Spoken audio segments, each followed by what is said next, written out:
Welcome to Solar Shading News.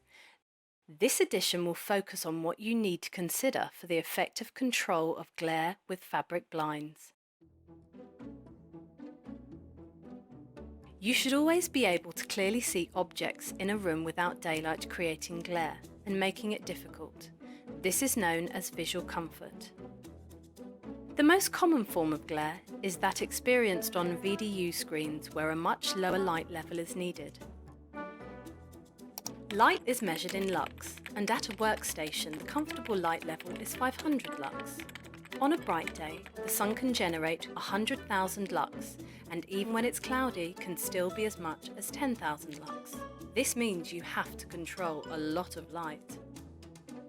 A common misconception is that the tightness or density of the weave of a blind fabric controls the levels of light transmitted. This is called the openness coefficient and is simply a ratio of the amount of holes in the fabric. In this extreme example, both of these fabrics have a 1% openness.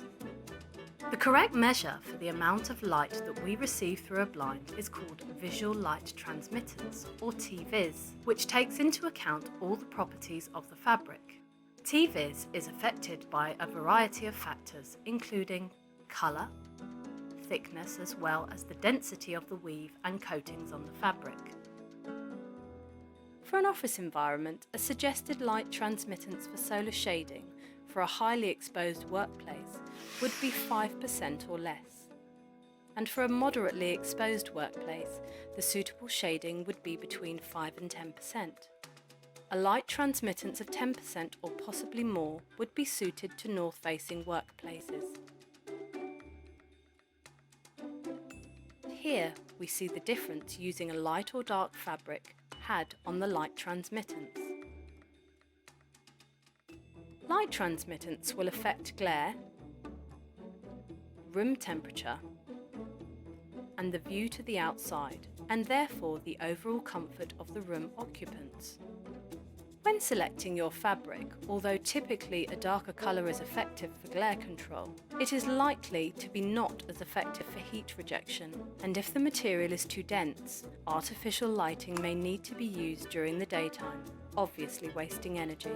Remember, when identifying your shading priorities, it can be a matter of balance, and if possible, screens should not face the windows. For effective glare control, while still having a view outside, remember to use the light transmittance figure, not just the openness. See you next time.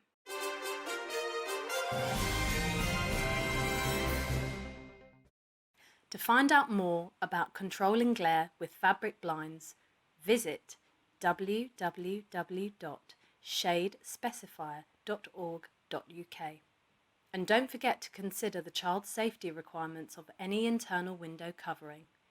Go to www.makeitsafe.org.uk.